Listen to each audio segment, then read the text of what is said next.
welcome to our second Moody Talk on distress tolerance. If you haven't watched the first Moody Talk, it was talking about what is distress tolerance, what is distress intolerance, stressful situations that you are in, what it does to your body, what we can do to better cope in the moment when we are in a very distressful situation. When we're really, really stressed out and our mind is going a million miles an hour, our body is doing crazy things depending on the emotion that you're feeling. And that is the skills that we're talking about for this month, so that you can have a developed toolbox of what you can do when you are finding yourself in distressful situations. So there are, coping skills that are for your mind, like we talk about Wise Mind. And if you haven't learned too much about Wise Mind for DBT, I would say go back to the mindfulness Moody Talks, and we do talk about Wise Mind a lot.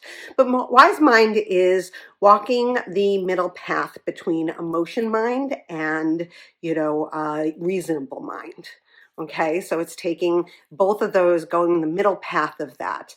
So those are the type of things that we'll talk about when it comes to working through our running thoughts and the processes that they're going through while we're in high distress. What I'm going to talk about today is what you can do in the moment with your body to help you to come out of a distressful situation by putting your mind onto things that are happening within your body. Because we do, when we're distressed, we feel that distress all throughout our body. Our faces get hot, our heart is racing, and we're shaking. So those kind of distressful behaviors that we have for our body, what can we do to counteract those things? Okay, so there's a group of skills in DBT called T.I.P.P. Okay, so T.I.P.P skills are changing your body chemistry. So to reduce extreme emotion mind fast, as quickly as possible. Okay. So these are different things that we can do. So T is for temperature. Okay, so the temperature of your face, you can change the temperature of your face by throwing cold water on it. Like I said, in distressful situations, our faces may be so hot and burning that we want to do an extreme change of temperature on it to take us out of that moment. And I myself don't use this tip because this temperature trick, because I hate cold. Maybe I should use it because I hate cold, but I hate cold so much that I avoid it. You may find it really helpful to create this cold on your face when it's so heated. It's funny, my friends laugh at me when I go to the beach. I very rarely go into the water unless we're in Mexico or something, because I hate cold water. But it does the trick in the moment. Imagine your face is all hot. You just need to, get your mind out of this rushing, thought process. And what you can do is you can splash very cold water on your face. Or one of the ways that DBT recommends is getting a bowl of ice water and putting your face into it and counting to 5. So keeping a slow 5, keeping it in there until that 5 seconds is over, then you can pull it up, and it's definitely changed the temperature of your face. You can also do this with a cold washcloth. And one of my favorite temperature change tricks is the frozen washcloth that I learned when I went to McLean Hospital. They have frozen washcloths. They're completely wet and they're crunched up into a ball. And they have them in the freezers. And one of the ways that you can work through the distress is by pulling apart this face cloth, and it's really hard because it's so tight. The water's so tight on it. And I will actually post this trick later in the month so that you can have an idea of what to do for it. But it is a fantastic trick, okay? The next one is I for intense exercise, to calm your body when it is revved up by emotion. So taking that intense energy that you're feeling and getting it out physically by maybe going for a really quick run down the street and back. Or let's see what else they say. Engage in intense exercise, if only a short while. So let's say, yeah, you are, have all this pent up energy. You're nervous. You have just had a very stressful situation happen. By running up and down the street, that shouldn't take you more than 2-3 minutes to run down your block and run back. But what you're doing is you're taking that intense, that shaking or whatever, that intensity of the need to get that energy out. You're doing that. Also says expend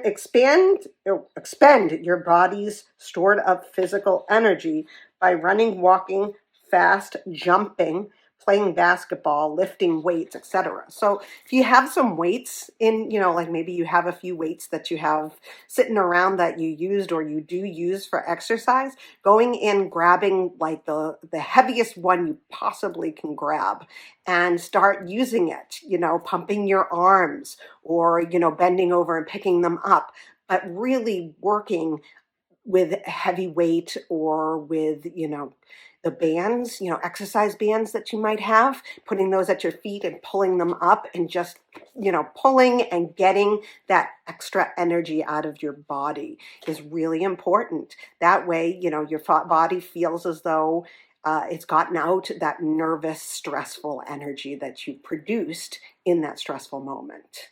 Okay. There's 2 P's. So one is paced breathing. Pace your breathing by slowing it down. When we get stressed, when we are in distress, we may breathe really, really quickly. We're not grasping a full breath, right? So slowing down your breath with various different methods. I do box breathing, and that's another trick that I will put up a video about that helps to, visualize and understand what I'm talking about. So my particular favorite is box breathing. So what you do is you picture a box, and the first part of the box is breathing in, and you count to 4 when you breathe in. So you go breathe in to 4, hold it for 4, breathe out for 4, hold that for 4. So you're really slowing down your breath.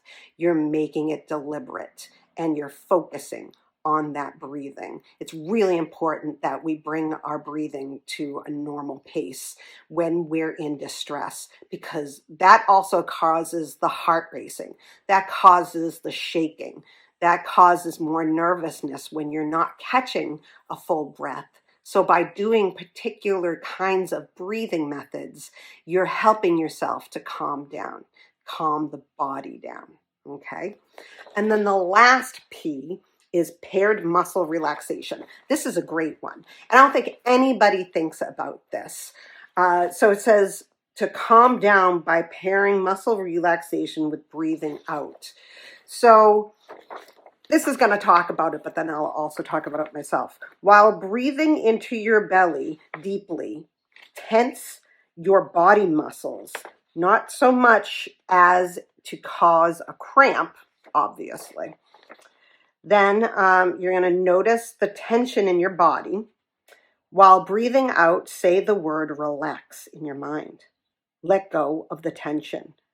Notice the difference in your body. So this one's really great. And I don't think people really even know anything about this, but it does really help. Imagine, taking in a deep breath, okay? So, and tensing all of your body and holding that. Just keep tensing, keep tensing. And then you breathe out, you relax. In your mind, you say relax, and you untense your entire body and let it go. Try that a few times. Let's tense everything.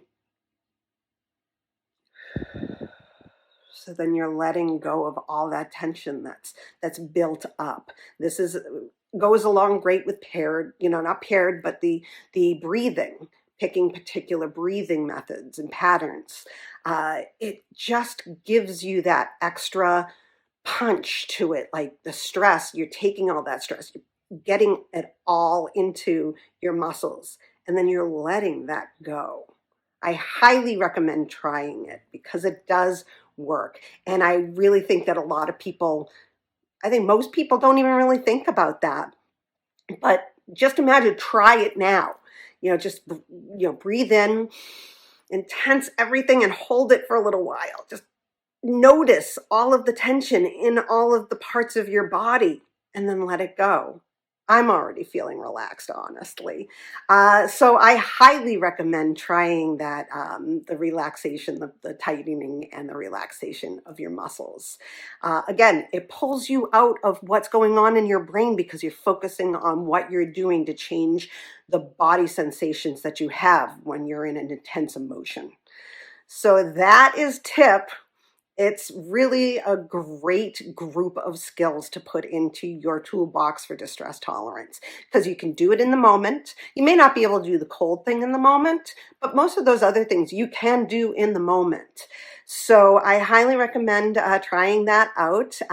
If you want more information about TIP, just all you have to do is put in DBT and T.I.P., and they will bring up all of the information that I gave you. I also have the worksheet available, so you can download that. So I hope you guys enjoyed this. We're going to move forward with another group of skills that we can use to put in our toolbox for distress tolerance. Hope you have a great rest of your week. Bye.